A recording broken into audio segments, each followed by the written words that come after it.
A primeira de 3 vezes em que Daniel esteve no continente gelado foi no ano de 1997. Ele e seus companheiros saíram da famosa base militar americana no Catar e seguiram para a ilha de Madagascar, no continente africano, onde ficaram por 2 dias. Voaram para a Austrália, seguindo para a Antártida logo depois. A primeira parada foi uma base militar secreta russa, localizada perto da base oficial de Vostok, no centro-leste do continente, onde passaram cerca de 10 dias em alojamentos que pareciam grandes containers. Algumas chegavam a medir cerca de 25 metros por 50, com 3,5 metros de altura. Toda a instalação era subterrânea, camuflada pela neve e pintada de branco. Para fora, somente uma antena, que também era pintada de branco, inclusive seus cabos de sustentação, o que os tornava praticamente indetectáveis. Após esse período de aclimatização e de treinamento no gelo da base russa, seguiram para a base oficial americana de McMurdo, localizada na ilha Ross, na parte do continente que fica voltada para a Nova Zelândia. Por lá, passariam os próximos 20 dias em missão nas montanhas transantárticas, que eram próximas. A principal missão era de fazer o perímetro de segurança para um encontro que aconteceria envolvendo 8 pessoas, entre cientistas e militares, numa localização confidencial no meio das montanhas. O trabalho da tropa de elite era fazer a busca e a limpeza num perímetro de 5 km do local designado. Era feito um anel eletrônico e outro interno de tropas militares. Nos 2 km internos do perímetro, a segurança era feita a cada 500 metros e o último anel, no qual Daniel pertencia, ficava a apenas 350 metros do centro. O briefing que receberam antes do evento dizia que não teriam grandes problemas naquele dia, pois o encontro seria feito com entidades do bem, vindas de cidades intraterrenas. As nuvens estavam bem baixas naquele dia. Até por isso estava difícil verificar se os seres viriam de cima. Num certo momento, Daniel avistou uma grande nave branca surgindo entre as nuvens. Era muito grande e imediatamente assustou a todos que estavam no local. A nave tinha cerca de 800 metros de comprimento. E por causa das nuvens não dava para ver seu fim. A altura era inimaginável. Daniel sentiu até um certo medo no momento, mas ele deveria focar em sua função. A nave então pousou, e de sua porta principal saíram 2 seres altos, com pele bem branca, cabelos brancos e olhos muito azuis, maiores que os humanos. Bem grandes mesmo. Daniel observava com seu binóculo. Ao saírem da nave, uma das criaturas olha na direção do pelotão e acena trazendo sua mão ao peito. Nesse exato momento, todos, sem exceção, assumiram posição militar de descanso. Um joelho no chão, a outra perna dobrada em L, com a arma cruzada no peito. Ficaram assim, sem se mexer, por cerca de 3 horas. Não sentiram dor, nem cansaço, mas não podiam se mexer. O corpo não respondia. Vendo o pânico que aumentava entre os soldados, a criatura novamente se voltou a eles e, como se falasse com um a um mentalmente, disse: "Fique calmo, não tenha medo, nada vai acontecer com vocês." A visão era assustadora. 150 homens ajoelhados e paralisados ao mesmo tempo. Na saída, os seres entraram na nave, que subiu e desapareceu entre as nuvens. Nesse momento, todos puderam se levantar e se perguntar o que será que tinha acabado de acontecer. Daniel repetia para si mesmo que estava tudo bem, mas no fundo a ideia de que existe uma raça no universo que consegue nos controlar dessa forma, sem esforço algum, era assustadora.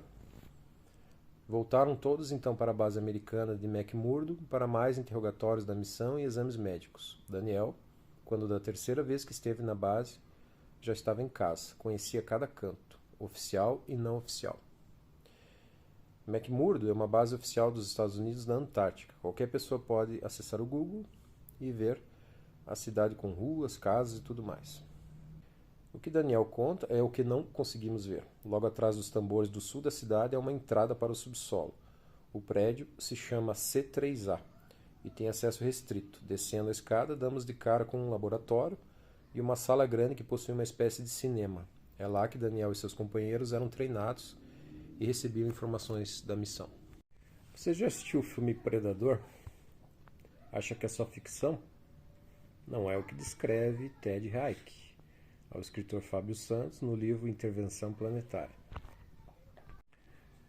Finalmente, no ano de 1988, com seus 18 anos, Daniel se alistou no quartel mais próximo de sua casa e pediu para ser voluntário no batalhão. Queria entrar. Não demorou muito para vir a boa notícia que seria aceito no 32º Batalhão do Exército Brasileiro.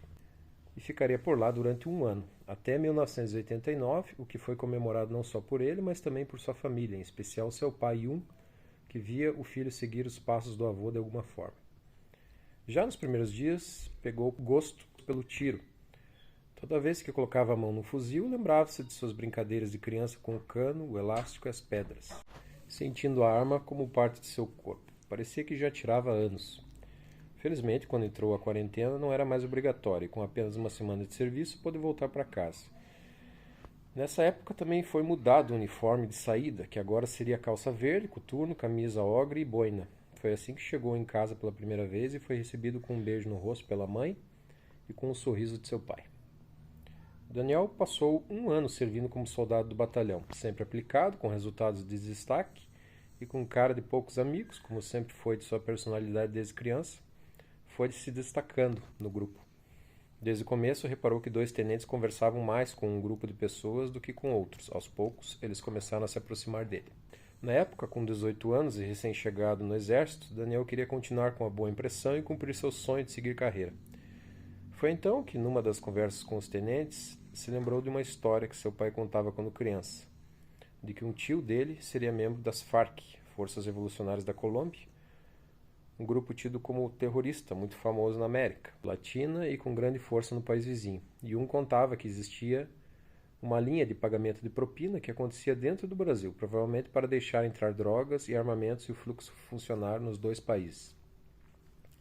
Daniel contou tudo em detalhes aos tenentes, falou dos nomes, modus operandi, armas utilizadas, esquemas das mulas, pessoas que são pagas para atravessar a fronteira com contrabando, locais, inclusive desenhando-os no mapa. Imaginava que assim poderia galgar a confiança dos tenentes, o que ajudaria em sua carreira. Além de contribuir com a segurança do país, é claro.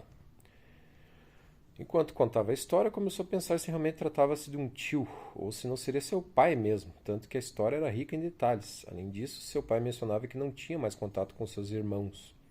Como poderia saber disso então? Mas deixou esse pensamento de lado. A partir desse evento, começou a ser tratado de forma diferenciada, não só pelos comandantes, mas também colegas de serviço. Sua personalidade reservada e afinco nos treinamentos faziam com que os colegas fizessem apostas entre si para ver quem conseguiria deixar Daniel detido no fim da semana por mau comportamento ou alguma falha. Várias brincadeiras e tentativas foram feitas, sem sucesso. Existia muitos ciúmes, pois além de ficar no foco do comando, ele também era o melhor de todos em tiro, estratégia, bússola noturna, etc. Nas competições internas, em time, sempre era o líder de seu grupo e invariavelmente seu desempenho o levava à vitória.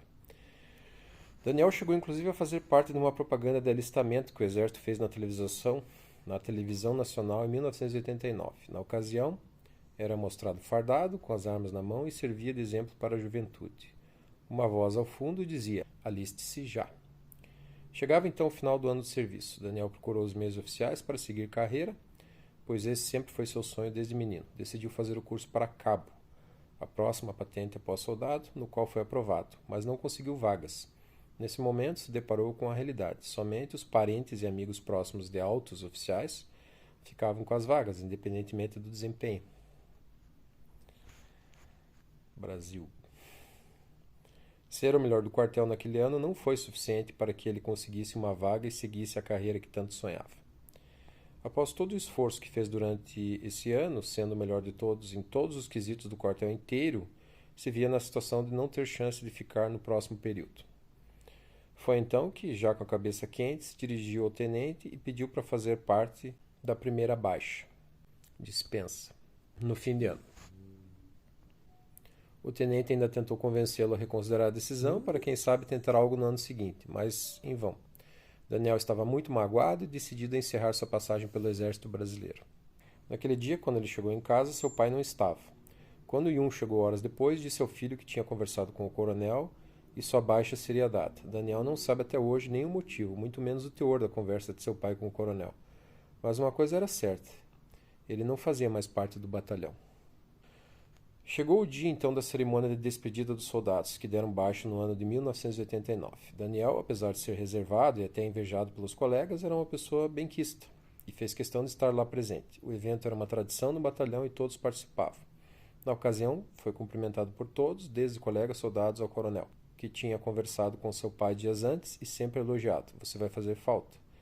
Era o que mais escutava de todos.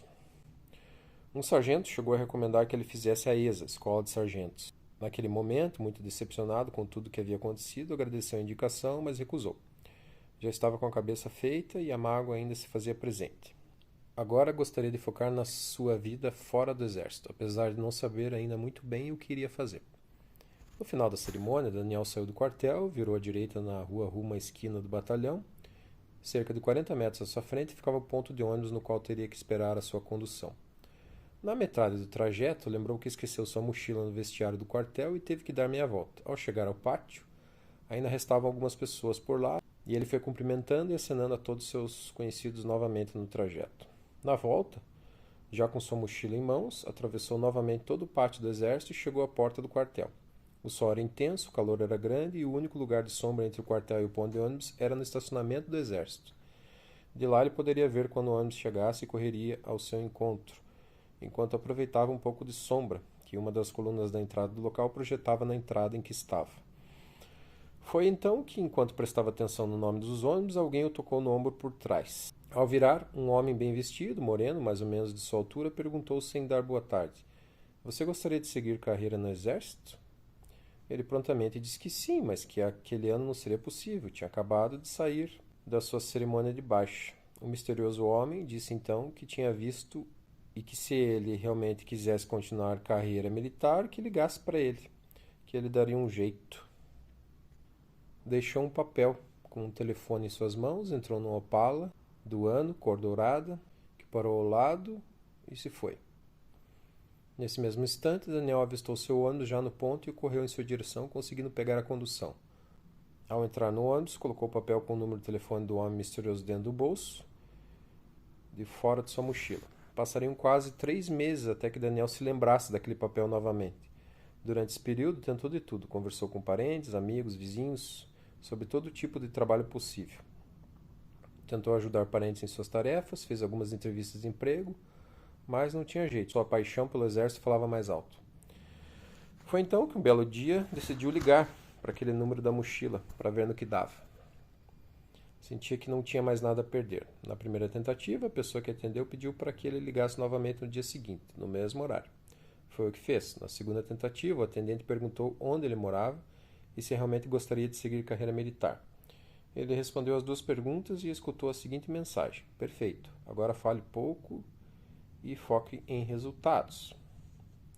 Amanhã nos encontramos às 15 horas ao lado de sua casa. Ainda sem saber o que esperar, no dia seguinte Daniel estava na frente do comércio ao lado de sua casa no horário combinado.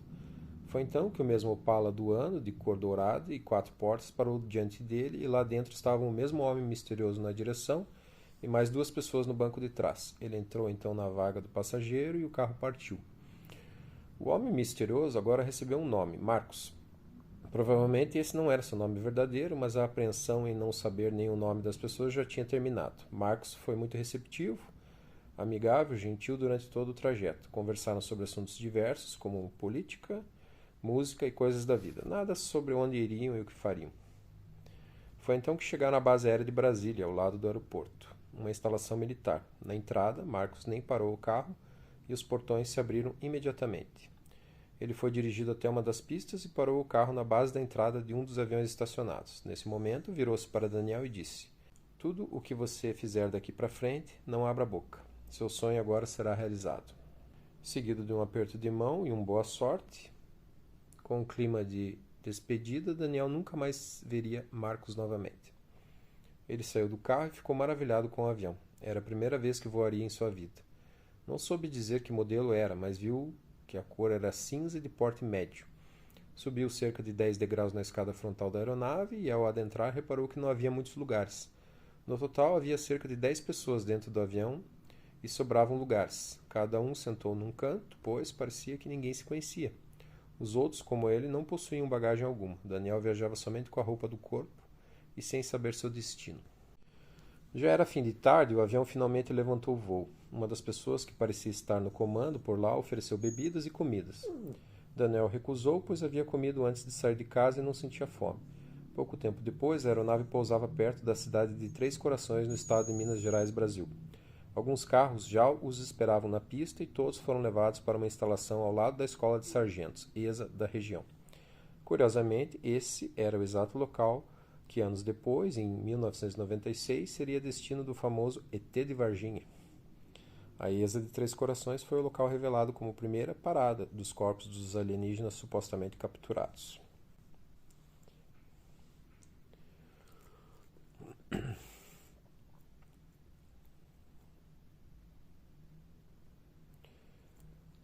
Onde Daniel foi levado não era exatamente dentro da ESA, mas seria um terreno ao lado, onde algumas cabanas de campanha estavam montadas.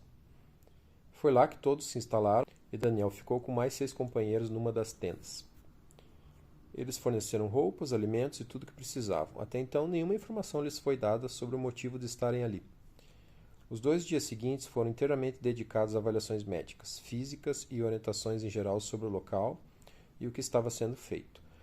Comentava-se novamente na ocasião que todos deveriam guardar segredo de tudo o que vissem e ouvissem, além de não sair dos perímetros do terreno, e que estavam para receber o melhor treinamento de elite militar do mundo. Nos 15 dias subsequentes, o treinamento foi intenso. Eram exercícios físicos matinais e acompanhamento médico pela tarde. Eram tratados como uma tropa de elite. Reforçava a importância do sigilo e a expectativa de que nos próximos dias todo o treinamento seria em forma de processo seletivo eliminatório. Não haveria tolerância para falha, nem a menor que fosse. Daniel estava feliz e sentia-se em casa. Não poderia estar mais motivado com tudo aquilo e o ar de mistério só ajudava em sua convicção. No final do período, logo ao acordarem pela manhã, todos marcharam cerca de 8 quilômetros para dentro da mata até o alto de uma montanha próxima. Lá estavam 3 helicópteros, sendo 2 de transporte e um de unidade médica. Entraram todos na aeronave e voaram por cerca de 1h30. Chegaram a uma área bem isolada e não identificável, onde ficaram novamente em cabanas de campanha por mais um mês, no mesmo ritmo de treinamento e rotina de antes. Até então, algo bem similar com o que Daniel havia encontrado em seu ano de serviço no Exército Brasileiro. Mas o clima era diferente, seus companheiros pareciam estar num nível acima. O mês passou rápido e eles foram novamente deslocados. Agora estavam em área militar no estado do Rio de Janeiro, novamente em acampamentos de campanha, onde ficaram 3 dias em treinamento focado em armas como M16, FAL 762 e pistolas 9mm. No fim das 72 horas, embarcaram num avião com destino à Amazônia. Por lá, os 7 recrutas ficaram cerca de 90 dias em um treinamento de combate e sobrevivência na selva. Esse treinamento é tão feroz que de cada 10 militares estrangeiros que o fazem em terras brasileiras durante intercâmbios com o Exército Brasileiro, somente 3 o completam. Dos 7 recrutas que chegaram à Amazônia naquele ano, somente Daniel e mais 2 companheiros completariam o treinamento. Assim, os 3 aprovados seguiram de avião para o 5º Distrito Naval na praia de Cassino, no estado do Rio Grande do Sul, onde passaram alguns dias fazendo treinamentos de paraquedismo, para logo após embarcarem novamente para a divisa da Patagônia Argentina com a chilena, no extremo sul do continente americano, para passarem os próximos 60 dias em treinamento anfíbio, o chamado COMANF, manobras em terra e na água, incluindo mergulho profissional de combate militar. A rotina se intensificava e Daniel estava maravilhado com tudo aquilo. Todos os 3 foram aprovados até então e seguiram para a base militar de Tangará da Serra, no estado do Mato Grosso, para treinamento em altas temperaturas. Era perto do verão e os exercícios eram feitos com equipamentos que pesavam cerca de 27 quilos. E muitas vezes os recrutas ficavam completamente cobertos. Definitivamente, Daniel viu seu corpo atingir todos os limites nos 45 dias que passaram por lá enfrentando temperaturas de mais de 40 graus Celsius todos os dias. Nesse momento, além dos 3 recrutas, estavam juntos o tempo todo mais 8 membros da equipe de apoio, incluindo instrutores, médicos e socorristas. Novamente, após a conclusão do curso, voaram todos para uma cidade remota entre os estados de Goiás e Tocantins.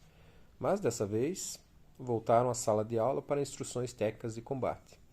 Falaram intensamente nos próximos 20 dias sobre detalhes em armamentos, como desarmar bombas e estratégias de combate. No final, uma prova escrita foi feita com os três e novamente foram aprovados. Ao final do ano de 1991, quando se aproximava o fechamento do treinamento teórico, um oficial entrou na sala de aula e disse que havia um chamado emergencial e todos ali estariam convocados e teriam 1 hora para se arrumar.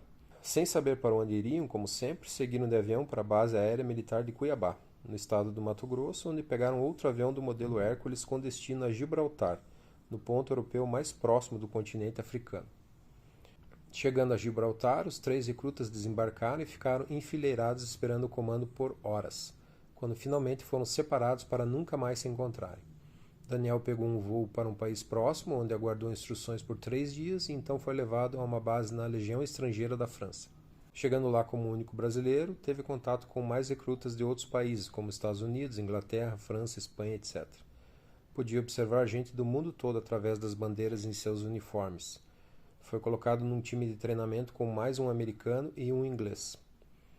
Daniel não falava o idioma, mas foi aprendendo aos poucos com a ajuda e boa vontade de seus companheiros. No começo, comunicava-se por gestos e depois foi aprendendo as primeiras palavras até conseguir se comunicar razoavelmente. Ficou por lá mais ou menos 10 dias, quando então foram chamados a embarque novamente. Daniel e os 2 companheiros vestiram então uniformes da OTAN, Organização do Atlântico Norte, e seguiram de voo para a Bósnia. Foram informados de que se tratava de uma missão de combate e que mais detalhes lhes seriam dados na chegada. O pouso foi feito no alto de uma montanha, numa pista bem curta. Parecia que o piloto e o avião estavam acostumados com a dificuldade do local. No desembarque, Daniel avistou 4 tendas do estilo campanha, as mesmas de seus treinamentos no Brasil. Os 3 dias seguintes seriam de instruções sobre o conflito local entre sérvios, bósnios e croatas, e o que deveriam fazer caso fosse necessário utilizar a força em favor de qualquer um deles. Não era claro de que lado eles estavam. Claramente, eles estavam dentro de uma área de conflito intenso, sem mocinhos ou bandidos. Os check-ups médicos eram diários em todos os 36 homens que compunham aquele batalhão de elite, naquele momento, onde Daniel era o único brasileiro.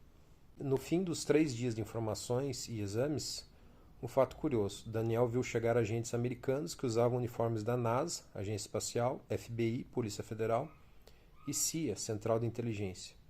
Esses agentes passariam os próximos 4 dias conversando com todos os 36 homens presentes nos acampamentos sobre instruções no caso de avistarem OVNIs, objetos voadores não identificados, desde quais equipamentos usarem até procedimentos em caso de queda e extração de veículos, parte deles ou até de possível ocupante. Reparem que nesse momento não foi dada nenhuma informação sobre extraterrestres, até porque OVNIs são aeronaves não identificadas, não necessariamente de outro planeta. Naquele momento, Daniel pensou que pudesse ser de algum país ou países que estariam interferindo no conflito local sem o aval da OTAN. Mas nas últimas 3 horas de briefing, os agentes mencionaram que era possível um encontro com entidades não humanas. Questionados, mostraram a toda a equipe fotos de diferentes tipos de entidades, seguido de algumas recomendações, tais como não tocar nas entidades com as mãos limpas, usar sempre as luvas, proteger áreas com risco de exposição, como pescoço, pés, ombros e mãos, não respirar próximo às criaturas, manter sempre 1 metro de distância no mínimo, entre outros. Após um dia de descanso, na tarde seguinte, todos foram chamados na cabana de briefing e foi dado o seguinte recado. Vocês terão uma missão para essa noite. Vamos subir a montanha localizada ao noroeste do acampamento. Temos uma suspeita de genocídio. Nesse momento, um guia local militar foi apresentado para falar sobre o terreno e detalhes do caminho a todos. Com todos os agentes, médicos e militares naquele momento, o grupo somava 55 pessoas. Assim, começava a primeira missão oficial de Daniel nessa tropa de elite.